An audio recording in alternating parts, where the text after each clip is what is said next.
Picture this. It's Tuesday morning. Dame, time out. Quick, time out, Dame. It's a little. You just want to restart? I mean, No. I just want a quick time out. Time out. What I'm about to tell you is a true story. Oh, okay. I'm back As to my. opposed to... Well, sometimes I. Okay, here we go. Picture this. It's Tuesday morning. And at the Indianapolis Colts complex, Joe Flacco, Super Bowl winning quarterback, and I walk in from the parking lot to do a day's work. We make eye contact. He looks down as he's about a foot taller than me, and I look up into the sky like I'm seeing the Lord of Age. He's heading into the locker room to figure out how to beat this week's opponent, the Buffalo Bills, and I'm walking in to improve the financial acumen of the employees of the Indianapolis Colts. And that's how Tuesday started. Hello, everybody. It's Chris Delaney. It's Damon. Hey, everybody. Hello. Joe Flacco is 39 years old. Yeah, I mean, he's basically... he would have been in a school district when I was in a school district. That's how I do it now. I was a senior, but you were in second grade. Younger than you. So significantly younger. Yeah. This is my birthday month, Kristen. I'm not a birthday month sort of fella. Bummer. I know. I can't tell who Facebook user is. I assume it's Neil. That's no Mutombo story. It really isn't. It really isn't. How is everybody? Is everyone coming through as Facebook user? I don't know. It might be. Yeah, because I see multiple people saying good day. Okay, look. I can't tell who anybody is today. Come on. Get on it, Mark Zuckerberg. Big Rick Swink. I was on a ruck last night. Okay, so can I give a ruck vest update real quick? Yeah, the people are here for it. It hurts my trapezius muscles. Huh. It really, like, Kristen, I was doing I don't want to say I was doing you a favor last night, but I was fulfilling a promise that I made to you last night on my phone via an email I received on your behalf. Yes. And I'm rucking. So I'm rucking and I'm thumbing. Great. I'm rucking and I'm thumbing. And it's just choking me. And I think I got to decrease the weight, Dame. Well, that's okay. I mean, So it's all right. are you sure that it is fitting right? Well, no, I'm shaped like a pear. They're not meant to fit on fruit. That's not what I meant. I mean that when my sister and I used to run with a weight vest, you want it to be really tight around your rib cage. It shouldn't be putting that much weight on your traps, should it? Maybe I should have the weight sit on my belly, and so it actually is like a shelf. Maybe I've got a built-in advantage called a lack of discipline. Dame, I also put my Whoop strap back on. I think I'm back in. Really? No. That was a really soft commitment, yeah. What's going on? I mean, slow news week, right? Yeah. Yeah. Here's what we're going to do today. A lot of big feelings around the country. A lot of big feelings. It's fine. We're not talking politics, but we are talking about the economic impact of the presidential election, the outcome of the presidential election. We would have done this no matter who won, right? If Jill Stein had mustered more than 7 votes, we'd be here talking about that, but we're not. What a cheap shot. Why did I do that? I have no idea. Wasn't kind. She, what do you think the total of her votes that she's accumulated over the last 3 presidential runs she's had? I saw a stat this morning. I feel like she had 1.2 million. I have no idea. I think she had 500,000 or 600,000 votes this time, maybe. Yeah, I think so too. I don't. It's more than I got. Dame, do you think you got a write-in? No. Kristen's not old enough. You're not. Here's what's on the show this week. We're going to talk about the economic impact, both the market and the economy, of a second Trump administration. And then we're going to talk about, I think, Kristen, which I love the list, the checklist of things to make sure you cover. Be sure before you combine finances with a lover. Correct. That's exactly how I phrased it. Are we talking marriage or are we just talking combining finances? Combining finances. Okay. Eh, Oh. I take that back Oh. because you can get married. Just if you get married, you should have these conversations, but you should also have these conversations if you're combining your finances. Okay. Well, Dame, don't hurt your brain. That you just made a face. It's like I think you could have an aneurysm right here and there. Is that a new watch, Dame? No, it's I've had this one for a while. I got Apple Watch user guy for the most part, but Sure. I noticed it was like almost a irritation spot underneath the Apple Watch after a while, and I was like, I probably ought to stop that. You know what it is? Tim Apple trying to dig into my body. Bacteria. It's the Bluetooth biting you. Oh yeah, well it could be. So Sorry. I don't on an extended hiatus from more technology right now. So I love my daughter. She's 15 and she's wonderful, and but she's a weirdo like me. Like, like you don't know what is going on. She walked into the home the other night after cheer practice or whatever, came up to me, sunk her top teeth into my shoulder really hard, and just goes, "Beaver!" And just dropped me to the ground. I don't mean, like, you guys have known me a very long time. That's the output that you get from Deserved, probably. Yeah. I never would have guessed that your daughter would do that. Wasn't she the same one that like roundhouse kicked you or something after her like first gymnastics or like something? Was that her? Probably. I don't actually. I try to block it out. Oh, she's a wonderful weirdo. Okay. You guys want to do this? I don't have anything after this. I mean, we could go all day. Oh. No. Let me see what I got. I got something at noon. So we're good. You guys have any restraints? I think you and I are in the same meeting at noon. Yeah, I don't have anything till noon either. Are we going for a 2-hour show today? No. Guys, so last Sunday, my son's soccer team played the number one soccer team at the age group in the country. Like, so that's a rare occurrence. Mm-hmm. Mm-hmm. Oh man, it was fun to watch. I mean, in a way, right? Because to see that team is the best group of 12-year-olds in the country at doing what they do by this ranking system. And it was like, holy moly. So that's what the best looks like. It was fascinating. There was a very clear discrepancy between the teams.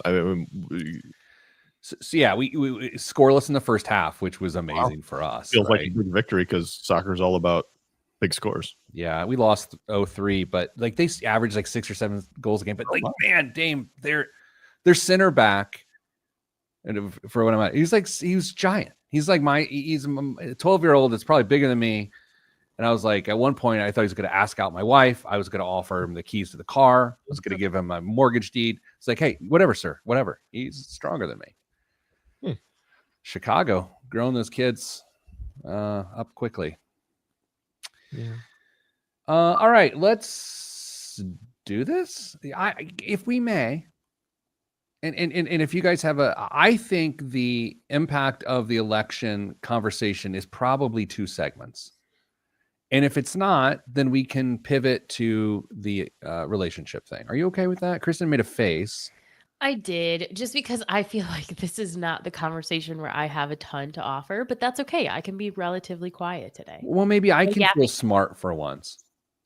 Yes. You ever think about that? I would love that. I told her pre-show that your segment idea was going to go 2 segments. Pretty easy. Said why? Yeah. She was like, we're not qualified. I was like, when has that stopped? Well, here's what I'm going to do. I'm going to give you some information and then you react to it. That's great. Very similar to what I said. I said, actually, you were going to tell us what you thought, and then Kristen and I were going to say whether we agreed or disagreed and argue for a little while. That's great. Yeah. I don't think we're going to argue about any of this. Really? I really don't. That's what Dame said like 4 shows ago, and you threatened to put Dame and I in like a friendship sweater. Yeah. Yeah. Every once in a while on stuff like this, though, Kristen will have an angle that I haven't considered. It's like a young angle, because and it's just something I hadn't considered. So that could happen today. Okay. I'm ready. Okay, I'm not. Let me get all the system fired up here. I also covered this on the Indianapolis Business Journal podcast recording yesterday, which comes out on Monday. So I tried to keep it more professional on that than probably I will on this. Fair. Out of prudence. Good. Good. Okay, sorry, everybody. You know what? I'll just go. Here we go in 3, 2, 1. This week on the Pete the Planner Show, we answer your money questions. Here's how the show works. You email us, askpete@petetheplanner.com. That's askpete@petetheplanner.com. And here's what happens. Sometimes we answer those questions. Sometimes we don't. Today, we're doing something a little different. By we, I mean Damian Dunn Monfrere. Hello, Dame. Hello, Pete. And Kristen Lanius, also Monfrere. Hello, Kristen. Hello, Pete. For those that are wondering, that maybe have lived in a coffee can in the back of their yard for the last week, the presidential election just happened. Mm-hmm. Former President Trump is now future President Trump, President-elect. There we go. And so what we're going to do today for the first couple segments is we're going to talk about the market and economic impact of his victory. We're going to do our best. I'll speak for myself. And if you guys want to stack hands on this, feel free. We're going to do our best to keep politics out of it. We're going to try to focus on numbers. There will be some opinion, but it's going to be based in numbers, we think. Dame, are you willing to agree to that, or are you going to view it a little differently? Yes, totally agree. Kristen? Completely agree. Okay. I also acknowledge a lot of big feelings around the country. People like, this is the best thing that ever happened to him. This is the worst thing that ever happened to him. I'm not marginalizing that. That's not what we're doing today. It's not what we're doing today. Okay. So that's a different show on a different platform. Okay. So Dame, when did you get the official news that President Trump was elected? Wednesday morning. Like normal morning or like 2 a.m. ish? 5:30 ish. Okay. Sometime. Yeah. Farm time. Yeah. Kristen, how about you? I woke up at like 4:30 or something and checked my phone and saw. Yeah, same, me too. And then I immediately went to the CNBC app on my phone because I wanted to see if I was right. And I was. The pre-market was going crazy. And so the immediate impact of this was about the least surprising thing that has happened in the last few months, that the market went bananas when President Trump was elected. Kristen, did this surprise you? Not even a little, no. Dame, did this surprise you? No. Okay. And for what it's worth, I'm going to try to do a little of this today. It's not even out of fairness. It's just sort of out of transparency.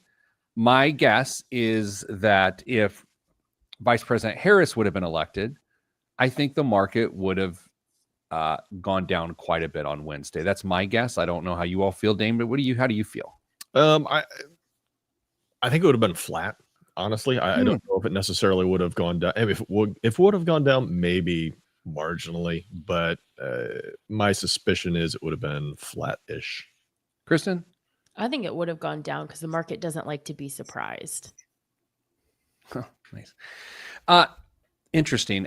Here's what I thought. I thought it was going to go down, and then I thought it was going to trickle back up through the rest of the year. I think with what's happened with the reaction to President Trump getting elected, I think it ratcheted up. I don't think it's gonna necessarily trickle back down.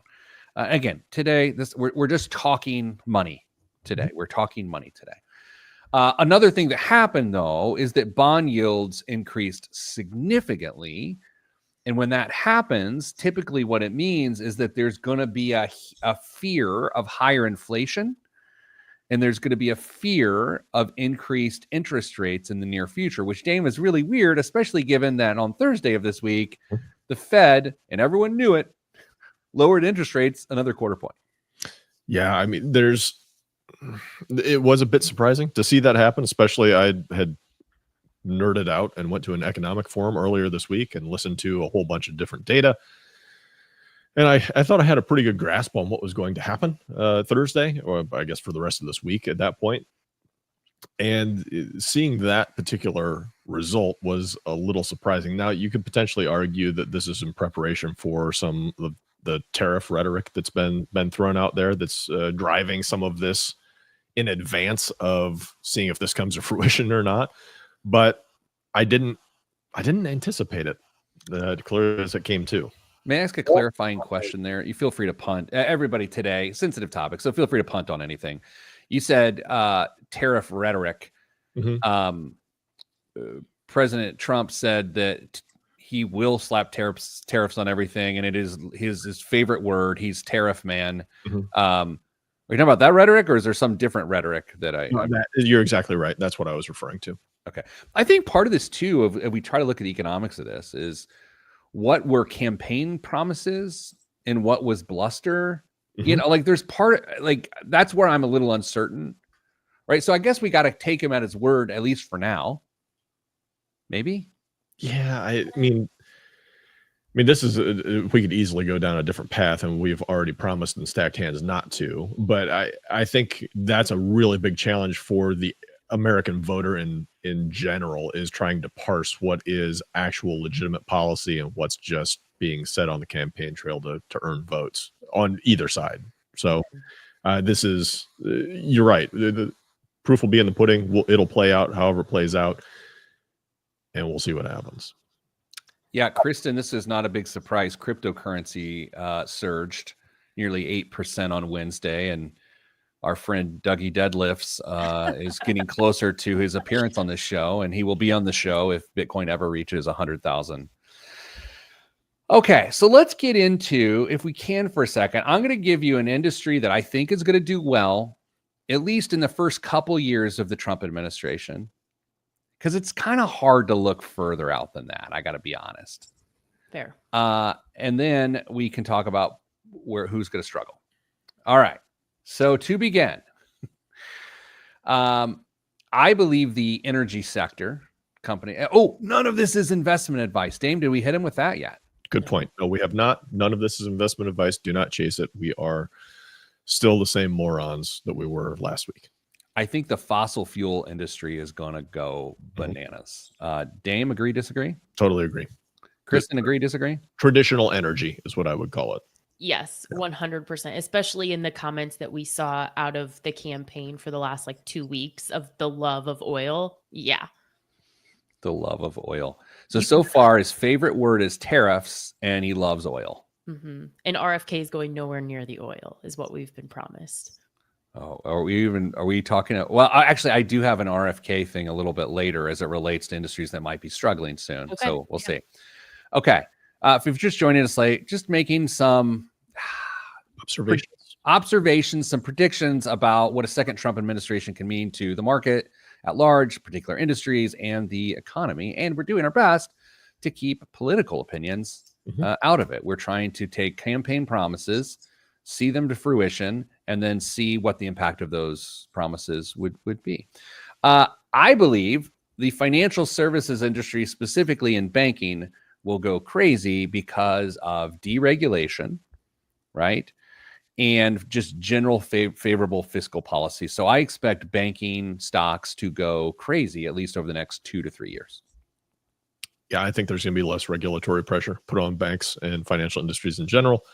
And it wouldn't surprise me to see some profits start to happen on a more regular basis in that sector. Kristen, thoughts? Agree, disagree? I'm curious, how do you think that some of the market reaction plays into that of did you say we saw increasing bond yields based on the idea that we think there will be inflation? Do you think that impacts banking or no? I don't think it has not in my calculations. I'll say this. I think, as we'll talk about here in a few minutes, the inflation worries are really around a couple things: increased government spending and tariffs, which we're going to spend a lot of time on here in a little bit. But let's do this. Let's take a break. So far, here's what we've said. We believe the fossil fuel industry is going to have a pretty good few years. We think the banking industry is going to have a pretty good few years. And we'll come back. We'll hit what else is going to do well. and some things that probably aren't going to do too well. None of this is investment advice, but it is entertaining conversation. And I'm Pete the Planner. All right, I still feel relatively clean. Yeah, yeah, we've done it. We've done it. We have done it. Yeah. It's really interesting. And you know, Mason King, who's the host of the IBJ podcast, asked me on the air yesterday. He said, okay, we went through all these predictions. And he said, how should this change how someone invests? And I was like, man, that's an amazing question, actually. It's a really good question. Dame, can you guess what my answer was? Yeah, but do you want me to say it now? Yeah, go ahead. It shouldn't. Exactly. That's exactly what I said. Should have zero impact. You should go talk to your investment advisor and say, hey, how do we account for this? But it really shouldn't impact your financial decisions that much. I was just trying to think through different scenarios potentially where it might impact. Yeah, me too. I feel you. The obvious one that we always tend to gravitate towards is somebody who is just getting retired or just retired and trying to take some of that into consideration. But I don't think there's any need for them to make major wholesale changes at this point either. Let's get back to it. I have so many thoughts. I want to get them, you know, like let's go. I don't want to spill it in the break. In 3, 2, 1. Back on the Pete the Planner show, talking the impact of President Trump's reelection on the markets and on the economy. Joining me, of course, are Dame and Kristen. Jumping back into financial services real quick. And this one's whether I like it or not. This one is, I think cryptocurrency is going to have a pretty interesting few years. And interesting, I mean, good for them. Kristen, do you see that a particular way? I don't honestly know how I feel about that one, because crypto doesn't feel like this like red or like Republican thing. And so I honestly don't know. And I'm not disagreeing with you. I just want to clarify my perspective on this. To me, this has nothing to do with Republican or Democrat or conservative or moderate. This to me is what Trump has said on the campaign trail. He's often been accused of not being a conservative, right? I mean, so none of my thoughts have anything to do with the parties themselves. Dame, what do you think about crypto? Do you think it's going to flourish under the second Trump administration or suffer? I mean, I know somebody that's going to suffer under the Trump administration related to crypto. It's the SEC chairman, Gary Gensler. I mean, he's likely on his way out day one, would be my guess. So he's done a big part of trying to rein things in and get things a little bit more controlled in that space. But I don't know if making any changes is going to necessarily increase I don't even know what the right word is. I don't see how a Trump administration increases the value that is offered. I'm using air quotes around value that's offered by cryptocurrency. So I don't know. I have an idea how, and then I've got a thought about the SEC because, and I will tell you, I have a cynical take there as to what the impact of the head of the SEC getting fired on day one, which will happen. I think it's the deregulation again. You're going to see all brakes are off. And so it's that deregulation, which will drive volume and creativity of crypto use.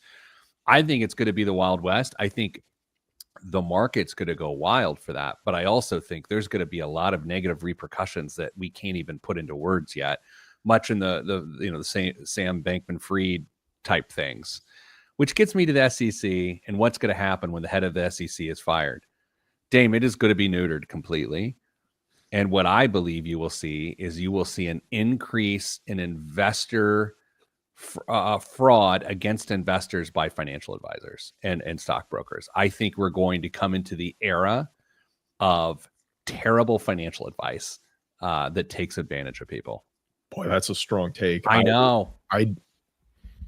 I would not go anywhere close to that far with that, because there's still even if there's a head change at the SEC, it's not going to become the Wild West. I just don't see any way, shape, or form that's going to happen. Now, there may be some potentially looser restrictions, but I don't think they're going to walk back anything that currently exists. That maybe some stuff that was formerly on the table becomes less of a conversation. But man, I do not see regulation and oversight in the financial services industry becoming less because of a new administration. Well, this is the first part of which where we do disagree, because and this might be my hottest take of the day, but I feel very strongly that we're about to be in the era of financial malfeasance for financial advisors. Kristen? I don't know, because maybe this is just, maybe I'm too much of in a younger bubble on this, is that I feel that the everyman does so much in the way of investor protection already that like people are pointing out, like we do on this show, like things to be looking out for. And so I don't know that I feel that strongly about that. Is there something specific, Pete, that you think is going to get walked back, or do you think it's just going to be an overall reduction in enforcement of existing laws? I'll say it this way. Just like the IRS can get neutered from time to time with staffing, and you can weaken a department simply by its staffing and by the leadership that's appointed to it. And again, I'm trying to separate harebrained theories that I might have from what I really think is going to happen. I think President Trump has not been served well, by his perspective, by the SEC. And whatever he's had to go through, especially in relation to DJT stock, with he said there was manipulation. They said there wasn't. Like I just think he's not going to do them any favors. But let's move on. All right, I think the military contractors are going. Stocks are going to be have a good couple of years based on defense spending. Dame. Yep, I agree. Kristen.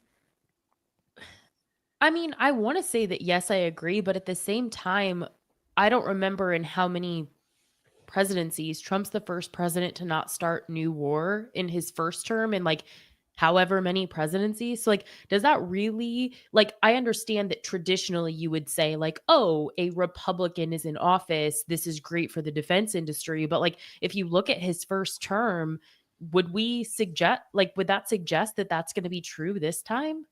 I think there's the opportunity. I won't say likelihood. I'll say the opportunity that we're engaged in other conflicts through proxy. And as we're providing equipment, we'll have to replace it. I don't know, because I just feel, and again, this is about campaign promises versus what actually happens, right? But I mean, I feel like the campaign promise is like, I rule by the iron fist of my voice. And like when I say things, then people take them seriously. And that's why there was potentially, depends on who you ask, less conflict in his first term. And if he can really deliver on that, why would defense spending go up? I just think based on, if we're going off of campaign rhetoric to some degree, you got to take a person to at their word until they prove otherwise. Again, this is someone that wanted military parades, right? They want the feel of a large force, and I think that there's not a lot of people in the media that disagree with this take. Let me just put it that way. Not a lot of people disagree that defense contractors are about to make a bunch of money. We'll see. How about this one? If that one bothered you, how about this one? Private prisons. Interesting. Private prisons. If you are the party of law and order and mass deportation and lockup and all these sorts of things, it's gross, but I think private prisons are going to have a heyday here in the next 4 years. Kristen? I don't think I can argue against that. It's interesting too. I'm finding it very hard to come up with reasons against. I may not agree with some of the reasons why you think they will do well, but I don't see any potential roadblocks to them continuing to do well. All right, I'm gonna hit you with one more. And you know what? Here's the thing, Kristen. I hate it, but your beautiful topic, which was gonna be part of the show today, is now next week. Yeah. It's all right. It's not timely. We have to do this for a whole nother segment. I think we have to. Go What is this bothering you? Go ahead. Is it bothering you? Why is this bothering you? All right. So this is my other spicy take. So this is a spicy take. I think any business that Elon Musk is involved in under the next few years will benefit greatly. Oh, yeah. And I think literally everything he touches, especially if he's advising the president on business, will benefit him. And so I'm not telling people to invest. I'm just thinking anything he touches business wise will do very well in the next 2 to 4 years. Kristen? Many thoughts. And Okay, well then you're going to save them for the break. Okay. All right. Dame, you too. Okay. Coming up after the break, will Elon Musk's businesses thrive in the next Trump administration? That's next on the Pete the Planner Show. I'm Pete the Planner. Kristen, you don't like this topic? Not really, no. Why? What makes you uncomfortable about it? I just generally don't feel qualified enough to speak on it. But it's just your opinion. Right. But I guess that's the difference between, and I don't want to say like, I try really hard to not give my opinion on things that I don't feel that I've researched well enough to stand firm in them. And so like, while I am an opinionated person, it's because I live for learning and to understand the things that I believe. And like some of these things, I just don't feel that I have enough information on to even have an opinion. Dame, how do you feel? Same. No, I'd much rather spend time studying some of this stuff to have a more in-depth, less superficial opinion on some of this stuff. But I also know that the chances of me understanding what any of these topics, top to bottom, as well as experts in this area, are slim to none. So my opinion is just as valid as anybody else's. We just have airwaves and podcasts.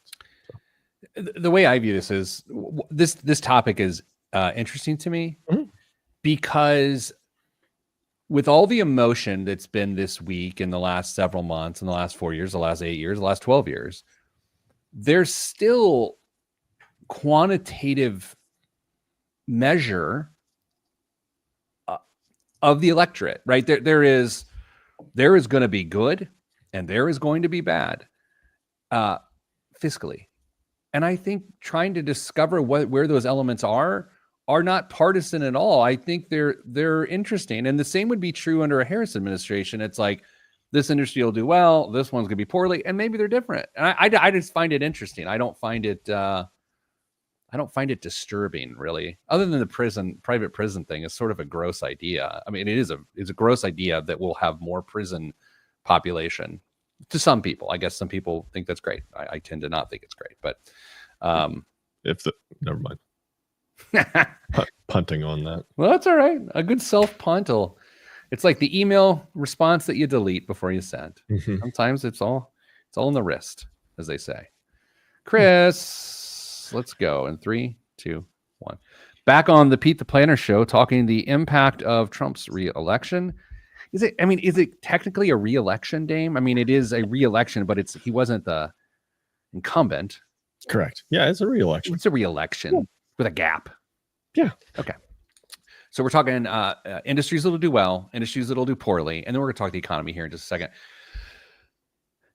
Kristen, I said any business that Elon Musk is tied to in the next 2 to 4 years will do well. This is my prediction, and you said you have thoughts.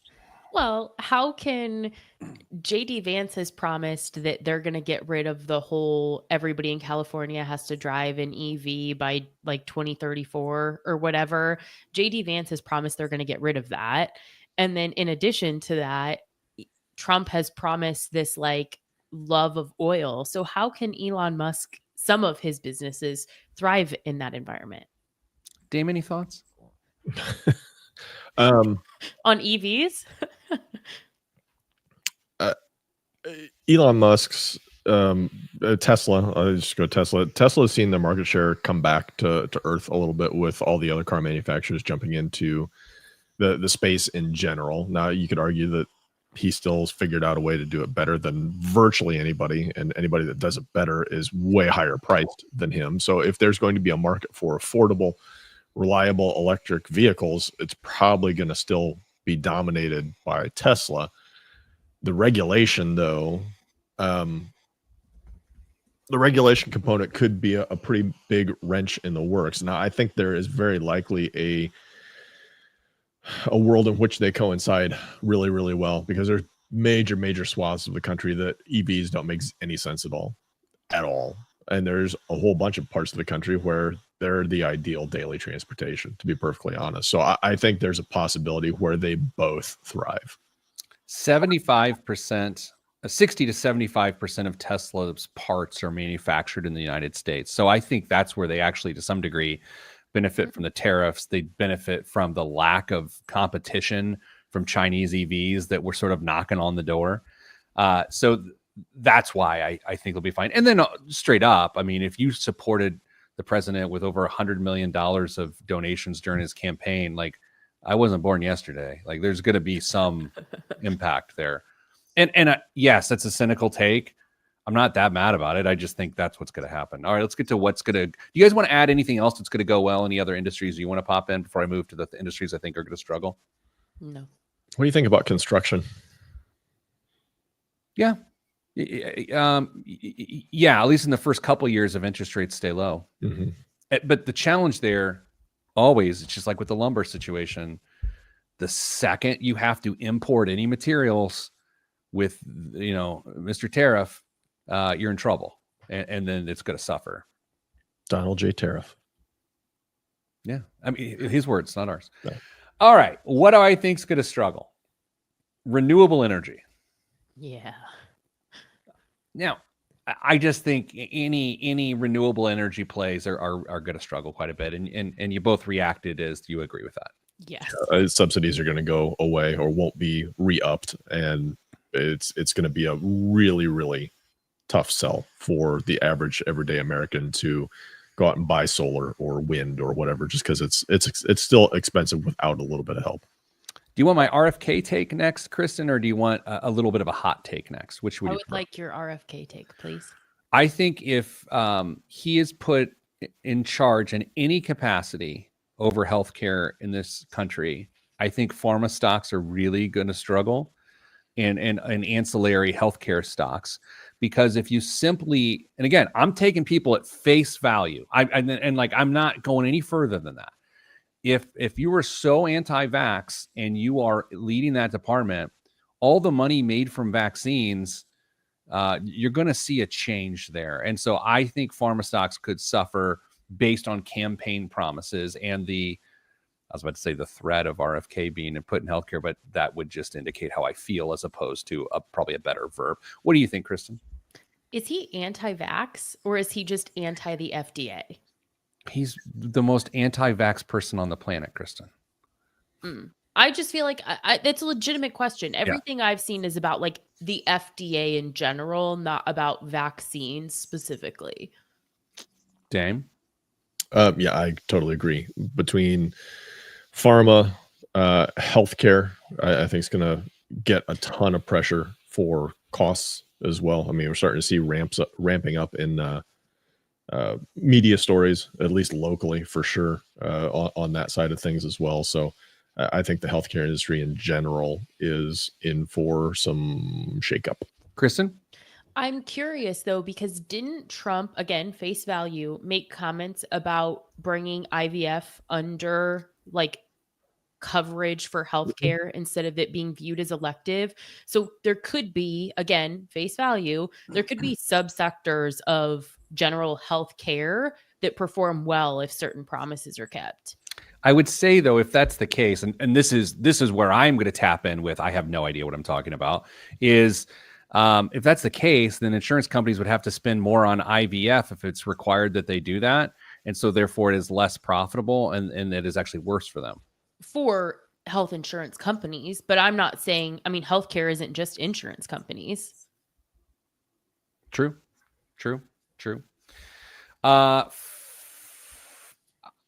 Here's my somewhat hot take. Maybe, I don't think it is. I don't know. You tell me.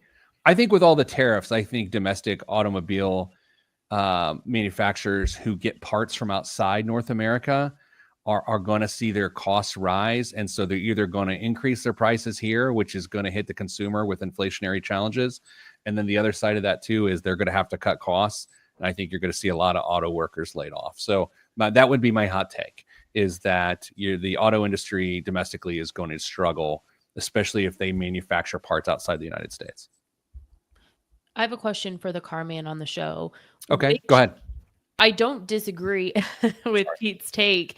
Damien, is there an automaker that you think is least impacted by tariffs? Like, who manufactures and assembles the most of their fleets here? That's a really great question. I mean, Pete just gave us a statistic on Tesla. They're probably honestly one of the highest domestically produced manufacturers right now. You'd have to, I mean, on the Moroni sticker on all new cars, you can see where parts are sourced and things like that. I would, that's a really interesting question. I don't know, but I do know already there's some major car manufacturers that are in trouble. Jeep announced layoffs in their Toledo plant. Nissan's laying off a whole bunch of folks. I saw something about Audi, but I didn't read far enough in the article to see if they were included as well, which is a VW group, which VW is in big trouble as well. So there's a whole bunch of prime for big problems in the auto market or the auto industry at this point, and it'll be really interesting to see how this shakes out. Kristen, I have another follow-up question, and I genuinely don't know the answer to this. How does this impact foreign automakers that make a large percentage of their parts here, like Toyota? Yeah, well, I don't know. I mean, the Toyota, Honda, I mean, they've all got plants in the Midwest. Nissan's in Tennessee, Kia potentially in Alabama. But there's Mercedes as well. They've all got plants in the United States at this point. BMW in South Carolina. So I'm not sure exactly how that's going to work, if it's going to be cars that are actually imported from offshore that would be hit, or if it's just anything that that manufacturer produces. Because if it forces them to bring more manufacturing into our borders, maybe that's a win. Any other industries you want to put on the is not going to do well list real quick before I move on? No. Okay, so what I'm giving you now, and then we're going to wrap this segment with it. I got to go quick. The Committee for a Responsible Federal Budget every year puts out estimates of the impact of legislation that is, and it is, who's putting us deeper into debt. And the last several administrations have. They just have. President Trump did, President Obama did, President Biden did. So what are the estimates here? Low cost scenario is that by the end of this term, it will increase debt by $1.65 trillion for President Trump. That's the low end.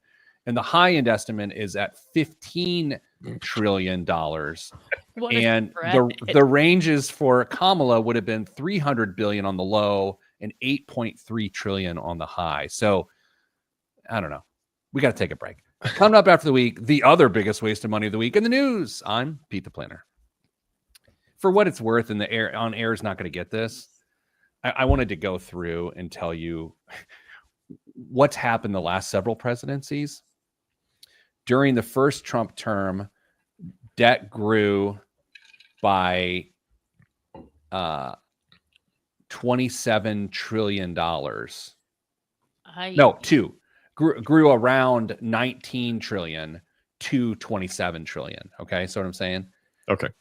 It was 8 trillion coming into the presidency, and it was 27 when he left. And the reason for that, or the Tax Cut and Jobs Act of 2017, which is getting extended, right? You cut the government's revenue. That's what's going to happen. Increased spending on defense. He did a lot of defense spending in his first term. And then the obvious one that we all know is COVID-19 predictions. Right. Is that true? I'm looking at the Facebook comments. Kristen is a little squirmy today. Dame, are you exasperated today? No, I don't think so. I don't feel you. I do feel Kristen squirming. I do not feel Dame exasperated. Yeah, I thought we were going to go to a tax conversation there, and I could have become exasperated at that point. But no, we can do it now. I'd love to. Let me finish. Let me hit where Biden added $6.7 trillion. Okay, and some of that's COVID, social programs and healthcare increased spending, right?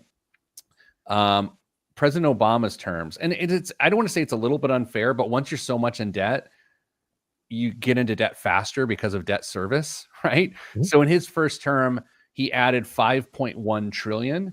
And oddly, in his second term, he only added $3.6 trillion, which was pretty impressive given that it should have accelerated. The key factors to that second term: economic conditions improved, spending on programs like Social Security, Medicare, and interest on the debt continued to grow. Additionally, he faced constraints in implementing large spending cuts or tax increases due to political gridlock. So, I don't know. There you go. Dan, let's talk taxes. Okay. Go ahead. I mean, do you no, want me to no. put something out there first, or what do you want to go? You go ahead, lob whatever you want into the forum, Pete. And I will. Sure. Yeah, I don't have anything. I think the top end of the higher end of the wage scale will have great economic relief. I think the 2017 tax cuts are going to get extended. Mhm. But the strange thing is, it's not going to feel any different because we experienced the 2017 tax cuts during the Trump administration, and we have during the Biden administration, and we're just going to continue with that. So it won't feel a lot different. How do you feel differently? Same. It's going to be status quo. They're not going to reduce taxes any further. I don't think they're on either the individual or corporate side. I can't believe they would do it. And so it's not going to feel like anything different. But I can promise you that if they would have reverted to the old tax system and these would have expired, then it would have been a bigger issue that we all would have felt at some point in some way, whether that's increased prices, whether that's less income because we were going to be taxed higher. It would have been more of an issue. So we're in a best case scenario, in my opinion, on this on the taxation side of the table, because I don't think raising taxes would have been a great idea at this point. You know what's interesting about that is, and this, I think this was meant to be my entire point, is you're right, Dame, that is good. The other side of the bad is increasing national debt, right? Like with extending tax cuts, there's less revenue. Sure. You know, and so I'm not here to say whether that's ultimately good or bad, but that is the balance of economics. Like those are the numbers. It's not really a debatable thing, right? You alluded to this earlier. I'm saying like there's a number of ways. It's a different topic of conversation, but there's a number of ways that federal departments can be hamstrung or weakened, and that's by potentially gutting them. And if this campaign promise comes to fruition, where there's somebody in charge of reorganizing, we'll call it, the federal government and how we spend money and who's being used for what, a la Nicolas Maduro in Central America, Venezuela. I think that's right. Venezuela, I believe. There could be some significant cost savings coming on that side of the ledger of the budget as well. So I don't know. I mean, there are some serious unknowns about what the next couple of years look like. And in my belief, this Trump administration will have 2 years to get a whole bunch of stuff done, because I would not be surprised at all if the Democrats retake one or both houses in the midterm election. I will note, since you bring up Maduro, and we've done I think a good job of this during the entire show, you bring him up in the economics sense of the decision he did. Yeah. Right? Because the last thing, it's like we are keeping everything else out of it. We're talking economics. Yep. I think ultimately what'll happen to the economy here is I think it's going to be really hot for 2 to 3 years, like incredibly hot. I think we're going to have massive GDP growth. The market's going to go bananas. I think it ultimately ends in inflationary conditions and a recession near the end of the presidency. But I don't say that critically. I just say anytime an economy gets overheated, there's a recession. It happens every single time. And it's again, it's not accusatory. It's just an overheated economy will lead to a recession. It happens. So that's what I think. Dan, what do you think the trajectory of the economy is? I will say that we have very slow growth, but not negative. Interesting. So we disagree on that quite a bit. Why do you think we have slow growth? I just think as you said, there's a lot of stuff that's overheated right now. The individual is still struggling to make ends meet. I don't see any real change in that going forward. Even if listen, even if inflation is taken care, air quotes, taken care of, we get down to that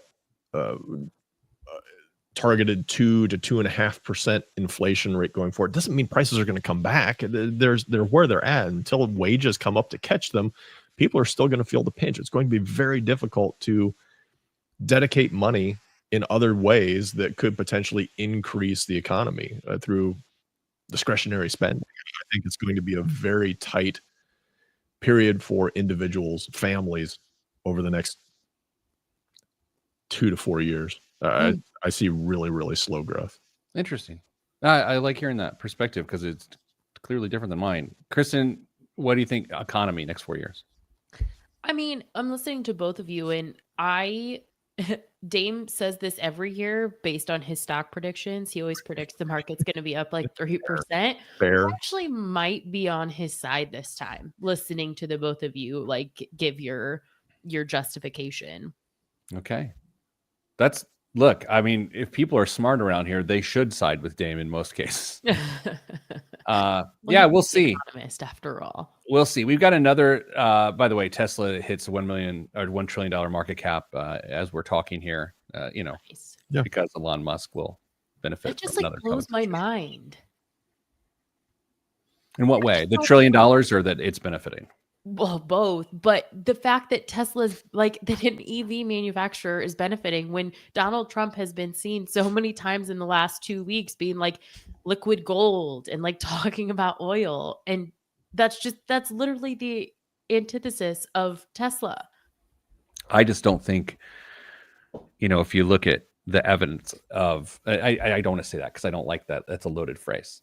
Strike evidence, the word evidence. I think I don't like research or evidence as words anymore. They are now ruined forever.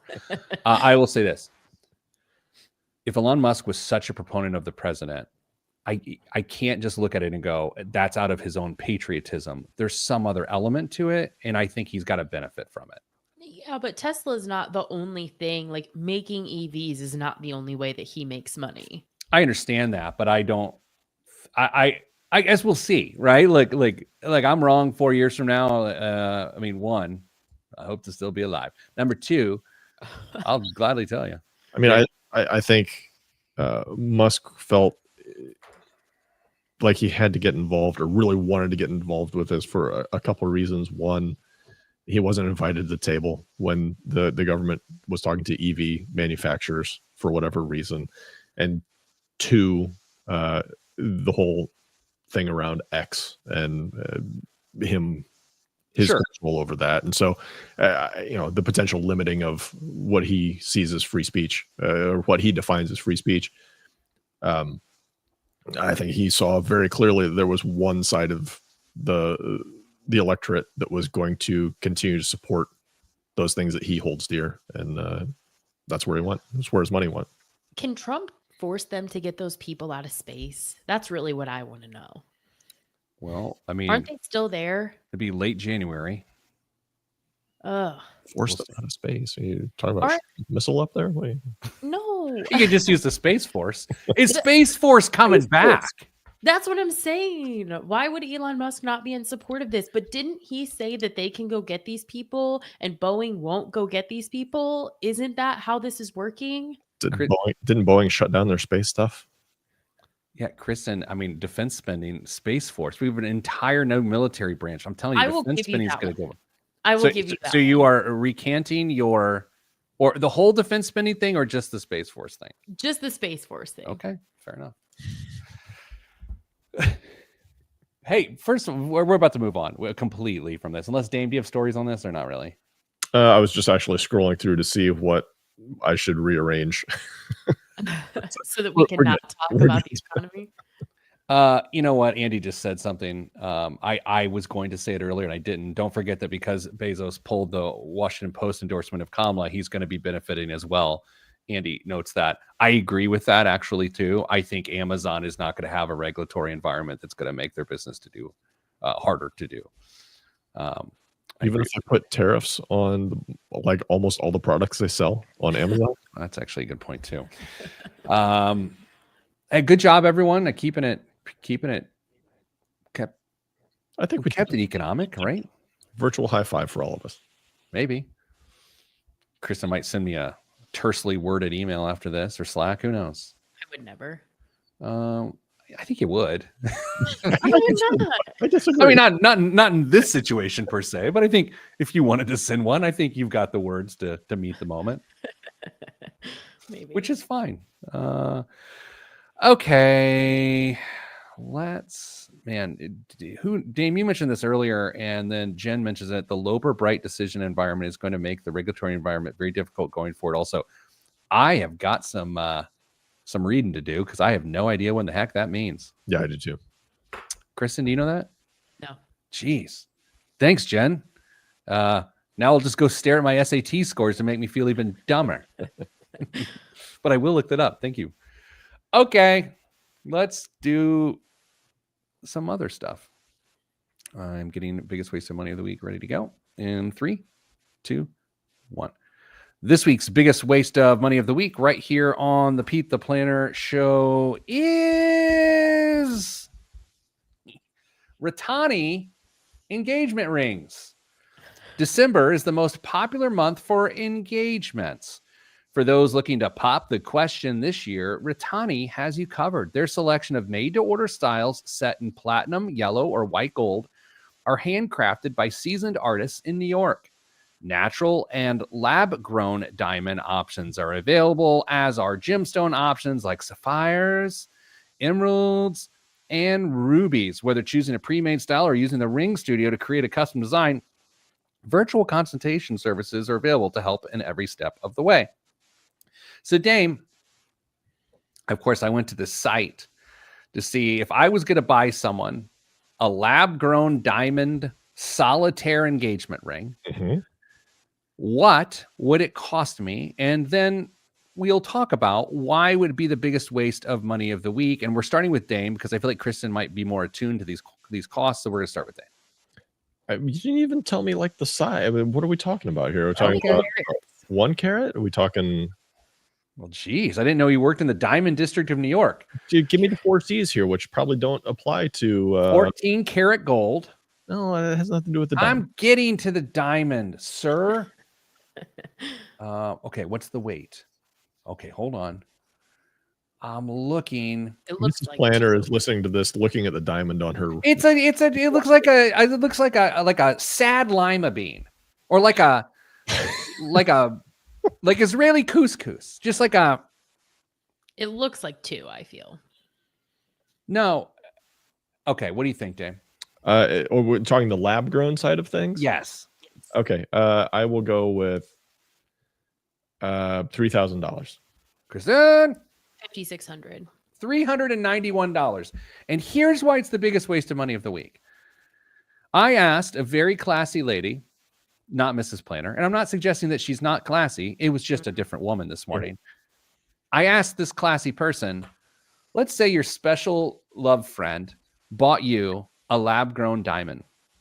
How would you feel about that? And I gave her room to emote and give me ideas. And the person said, yeah, I wouldn't want that. And my fear, anytime I'm like, yeah, I'll get you a ring, but I don't want to spend thousands and thousands of dollars. And I would think that's a good idea. But the fact that then you're given this gift that's not appreciated is in itself a waste of money. And I don't need that scrutiny in my life. Kristen, how do you see this differently? I have so many thoughts. Kristen has thoughts. What are they? I have so many thoughts. First of all, the debate of like lab grown versus natural diamond is like so mind blowing. And the actual value of lab grown diamonds is so little. Like as far as like how much they cost to make, the markup is absolutely unbelievable. But they're the same. It's like I saw a jeweler give the equivalent of like it's whether you made the ice cube in your freezer or you put water outside and it froze, it's still ice. And apparently that is the equivalent for diamonds, just for what it's worth. Dave? First of all, let's make sure everybody understands that diamonds aren't as rare as De Beers has made them out to be. They withhold inventory to artificially inflate the cost of diamonds. It's a racket. So that being said, I think you have to be really careful if you buy your Pete, have you lovey-dovey, I believe is a phrase that you've used around a few times. Yeah.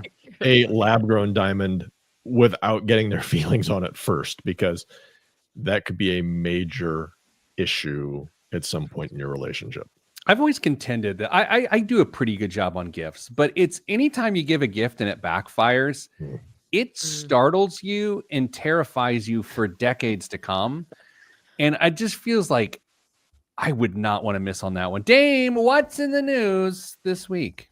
A record number of Americans in 2024 used inheritance to help finance a down payment for their first home. That's according to a new survey from the National Association of Realtors, which found Americans who bought homes for the first time between July of 23 and June of 24 were older and wealthier than in previous years. The report underscores the intensifying struggle that many Americans face when buying a home, as prices have rapidly climbed to near record levels and mortgage rates have remained stubbornly high. The survey found that first-time home buyers had a median household income of...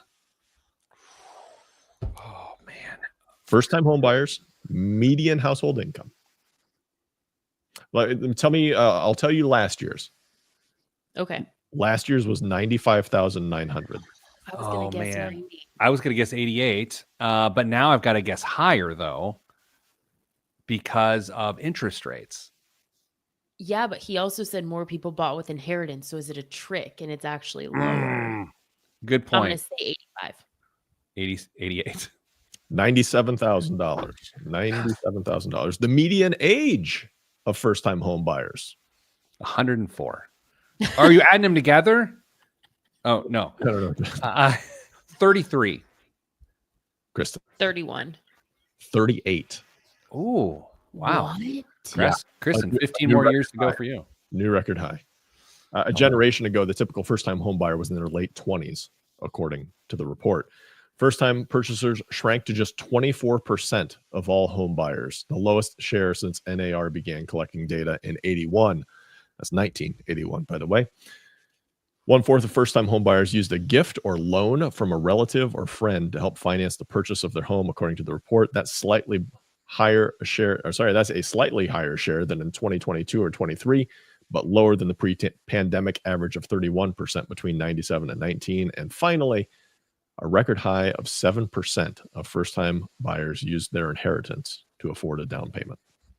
What else is in the news, young man? TGI Friday gift cards are now a riskier app than crypto. Oh, because is there a fear that they're going to go under? In its They first filed bankruptcy hearing on Monday, the faltering potato skim purveyor heard from franchisees who expressed concern that they would be on the hook to honor gift cards when corporate runs out of dough. Reuters reported that TGI Fridays has $49.7 million in outstanding customer gift cards and just $5.9 million in cash on hand, which it's borrowing to aid the restructuring process. The outstanding gift cards, which in theory don't expire, are 21 years old in some cases. I'm going to say that one's probably lost. You don't have to worry about that one, restaurant. And if you've got one in a drawer, quote, go use it. Otherwise, you could end up in line for repayment behind a bunch of other creditors. In that case, this individual from DebtWire said gift card holders were likely to receive just pennies on the dollar. You know what? Fast casual or casual dining restaurant is just killing it right now? Chili's. Really? Yeah. So, Dave, my algorithm. Join me. Scary place. Join me. I'm served up a lot of mukbang videos, if you will, which is just people eating food with really loud noises. Triple Dipper. And there's these things called the Triple Dipper, which is the world's largest mozzarella stick, and it has gone viral. And so Chili's is just serving appetizers to people as they dip giant mozz into all sorts of toppings. Kristen, have you tried a Triple Dipper mukbang style? I am an OG Chili's fan. Before it was cool, I've tried it all. I love Chili's. I feel like Chili's really got beat up on in culture. I have no problem with Chili's. Like I'm not choosing it over fine dining, but I've not been in 10 years. But there's nothing wrong with it to me. No, I need a $5 margarita and a 3 for $10. Dane, where do you stand on mukbang? There's no idea.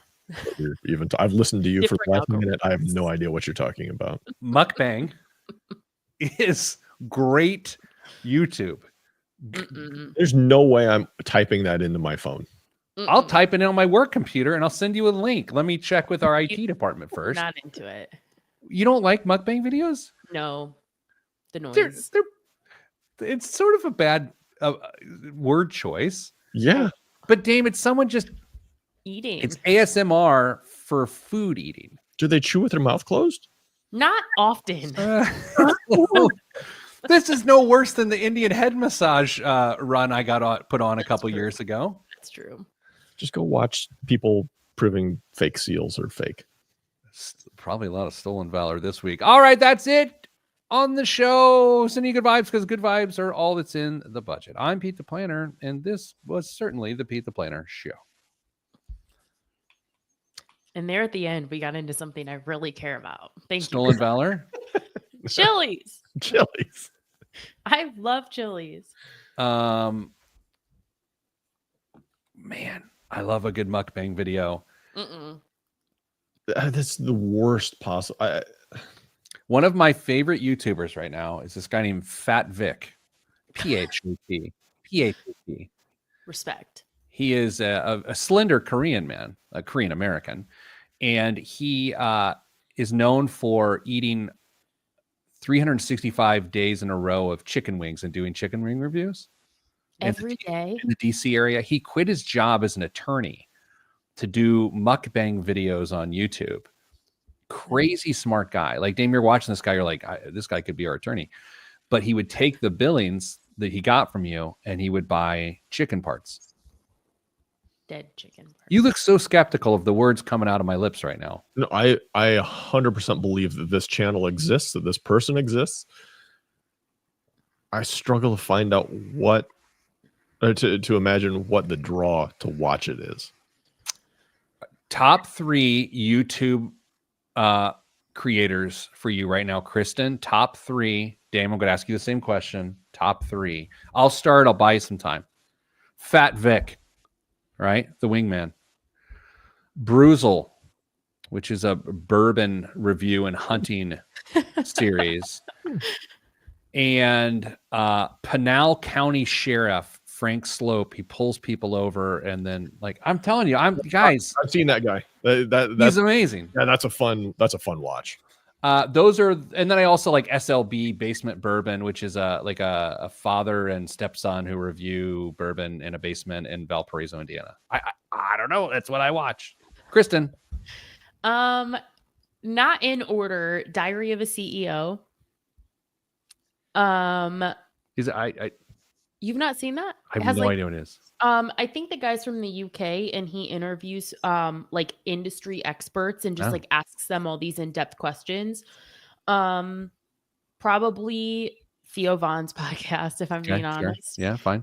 And Financial Audit with Caleb Hammer. Are you trying to better yourself with your YouTube consumption? Yes.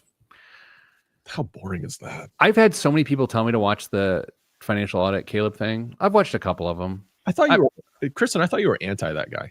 No, not at all. I do think that I'm a big fan, actually, because I think that the exposure to how other people are living their personal financial lives is good for the collective, what do I want to say? For the greater good. But I do think that his approach of like strip away anything discretionary and then live that way for 3 years to be out of debt is just totally unreasonable and unapproachable. But I like the like audit part where he like makes people come to terms with their spending. Real quick, Dame, before we go much further on that, I just want to say anytime we're going to talk about another creator in the financial space by name, we appreciate the work that you're doing. Absolutely. Right. Like we may do it different and we are criticizing in the margins here, but we appreciate you trying to help people. Yes. Back out of it. I would frankly love to know way more about his production because there's some things that I see and granted in small clips, usually the shorts, that I'm like, how is this even somebody who's in this profession? How is this possible? Like, how was it set up? Is it what agreements have to be signed beforehand? How much of this is legit? How much of it is embellished a little bit? I don't know, but there are some truly jaw-dropping things that I've heard on that. Before YouTube got really big and years ago, I went into like pre-production for a pilot for that sort of thing before in New York, and they would go to Craigslist and search out people that would want a financial makeover for a reality show. And so that's how they did it back then. Now he's got enough of a following. I think people self-submit. People apply. Yeah. Really? Yeah. Correct. You can apply. Caleb Hamer. Dame, what are your 3? Mine are incredibly boring and probably exactly on brand. Great. I would say it's a combination of golf content creators, Okay. which is anywhere from Bryson DeChambeau to Grant Horvat to the Bryan brothers. Just some, not only do they play really good golf, but some of the production quality is just outstanding. Some of the videos they make are just amazing. Then there's some car folks. Straight Pipes is a good one. It's a fun one to watch. I don't know. It's just a smattering of other stuff that pops up in my algorithm. I mean, my homepage on YouTube is really boring because it's like one of 3 things. So, All right. Hey, we did it. We went. Is this the longest show ever? No. potentially, After the longest week ever. Actually, you know what? You guys, and we're going to end here. It wasn't a long week. It was decisive. It was over quick. True. All 7 swing states. One Direction. I was right, by the way. I said Wednesday. yeah. I never would have guessed that we would have known by the time most people woke up on Wednesday that we would know pretty decisively. Yeah, I agree. Hey, thanks everybody for keeping it cool today. Everyone listening, please understand lots of feelings. Super excited. People are super upset. I don't want to say great because that sounds terrible, but like we get it. We're hitting the numbers today. That's what we tried to do. If you're still here, maybe you're so pissed off that you already switched on to the Conan O'Brien podcast. Anyway, thanks everybody. Stay getting money.